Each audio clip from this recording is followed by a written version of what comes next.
در شهر خوجند مسابقه کشتی ولایتی اوید با پانکراتیون برگزار شد.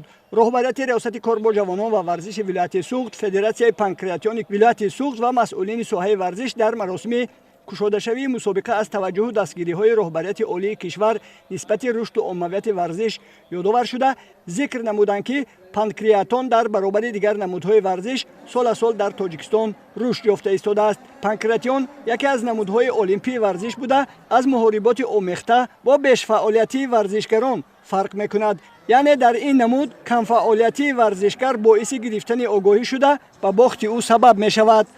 نمود پانکراتیون از سال 2015 فعالیت خود را در جمهوری تاجیکستان سر کردند. از سال 2025 فیلیال فدراسیون پانکراتیون تاجیکستان در ولایت سوخت شده شد. این حال چنین مسابقه را برگزار کرده است. چمپیونات کشتی ولایت سوخت امروزه در سطح خیلی خوب هم برگزار گردیده است. ورزشکاران از تمام منطقه‌های کشور با هنر استعداد بلند هنرنمایی کرده اند.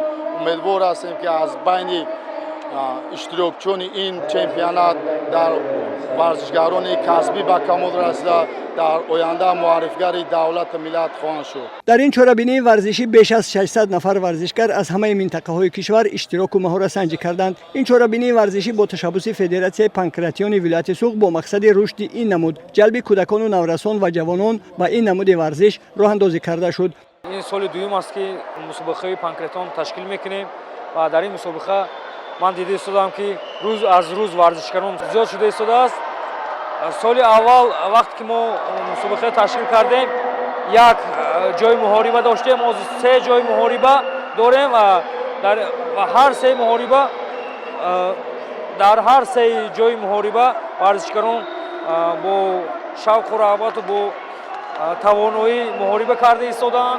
سال از سال این نمود پانکراتیون پیش رفته ایستاده است. من باوری دارم که از این ورزشکاران پرچمبرداران دولت و ملت کشور ما کشور عزیزمان تاجیکستان پیدا میشوند و پرچمبردار ملت میشوند. در این نمود ورزشکاران کشور ما بارها در مسابقه‌های با نفوذ جهانی و بین المللی مشرف و پیروز شدند که این نتیجه زحمت و کوشش مربیان است. فدراسیون پانکراتیون ولایت سوخت در نقشه دارد من بعد نیز چنین چهاربینی‌های ورزشی را بیشتر راه اندازی نموده ورزشکاران این رشته را سرجم نماید و بهترین ها را به مسابقه‌های با نفوذ آماده نماید. مسابقه کشتی ولایتی اوید با پانکراتیون در قصر ورزشی شهر خوجند در سطح بلند تشکیلی جریان گرفته مربیان و داوران بهترین ها را معین و قدردانی نمودند.